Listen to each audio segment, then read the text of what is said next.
Hey my art students, so this week we are going to go on a leaf scavenger hunt. So your goal this week is to find the biggest leaf you can. And if you can't find a leaf, perhaps you can print one out on the computer or draw one. So I want you to take a walk, go for a leaf exploration walk, and find the biggest leaf you can.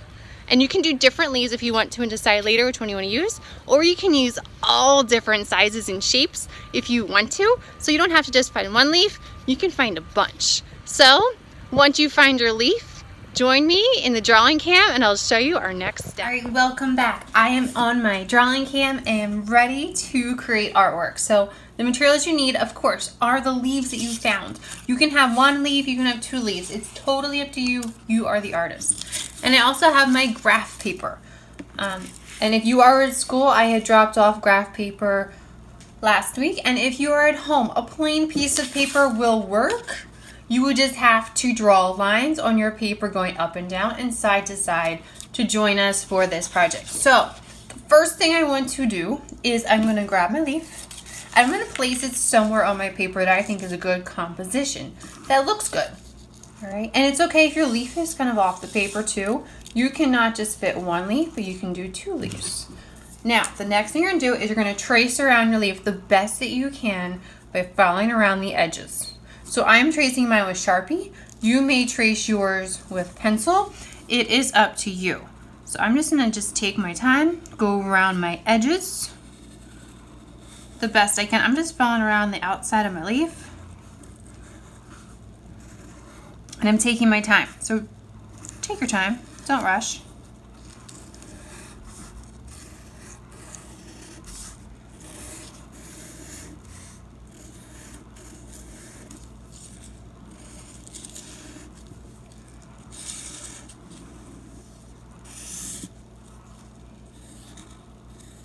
And if you accidentally go off course, your leaf moves, it's okay. Just put it back on track and keep going. Oh, this leaf is crooked. There you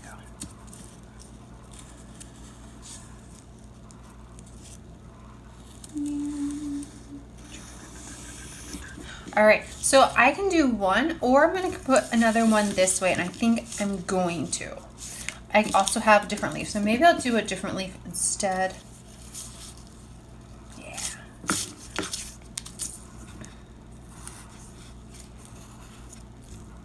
And if you don't have a leaf or can't find a leaf, you can draw one, or you can simply just trace your hand and that will work too. So it's totally up to you of what you want to do.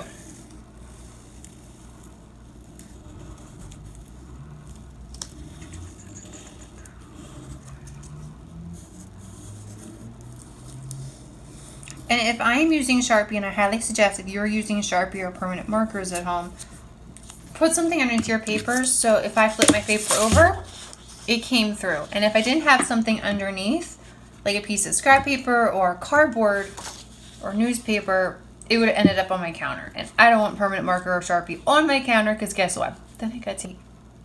Before we add our color onto our leaf, I want to go over warm colors and cool colors with you guys. So warm colors and cool colors. So let's start with warm first. Now, warm colors. What do you think of? What do you think of warm? Right? So like warm, fire. So think fire keeps you warm, right? So if you look at a fire or a candle flame, it usually has yellows, reds, oranges, right? Maybe like lava from a volcano. It's hot, right? It's orange. It's really hot. Hearts, balancing hearts. They're like our hearts. They're reds. They're warms. And yellow, the sun. It's warm. It's hot. Okay. So our warm colors are orange, yellows,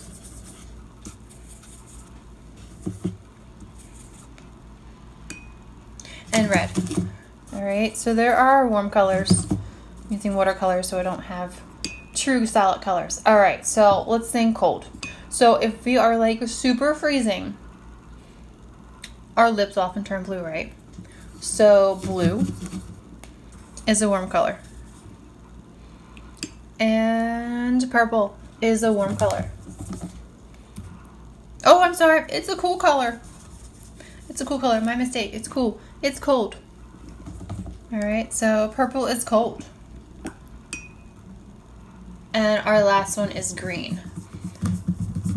All right, so think of the earth for cool colors of greens and blues and purples. All right. And the middle of our earth is warm, and it has a core of molten lava, and it has a warm color. So the outside of our shell of the earth is cool colors of blues, purples, and greens, and our warm colors of the inside of our earth of the molten lava is actually warm colors of orange, yellow, and red. So now we're going to move over to our leaf.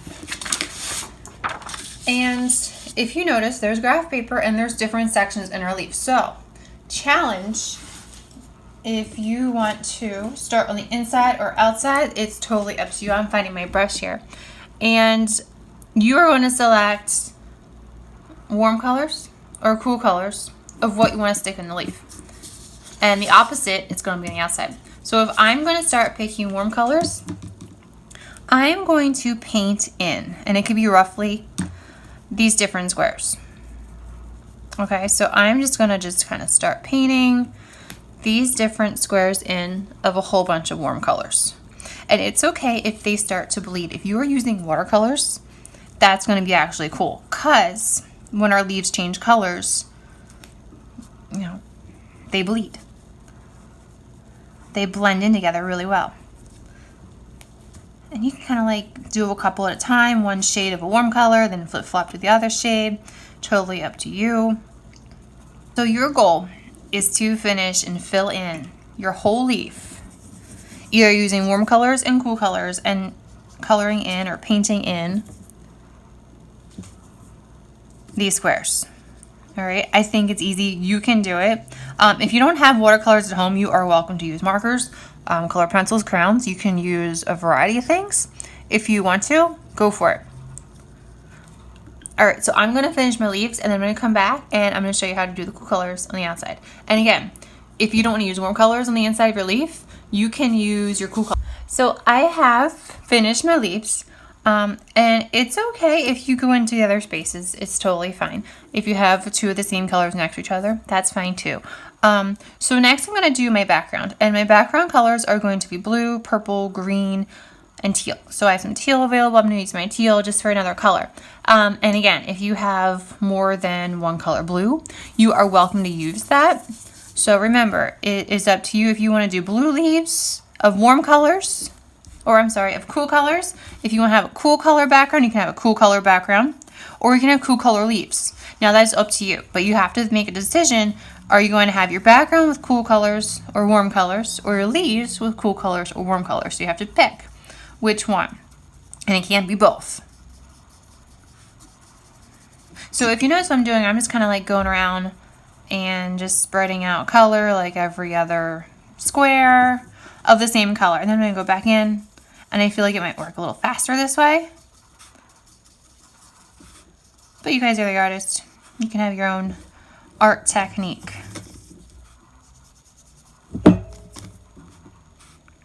And if this doesn't take one day, it might take more than one day.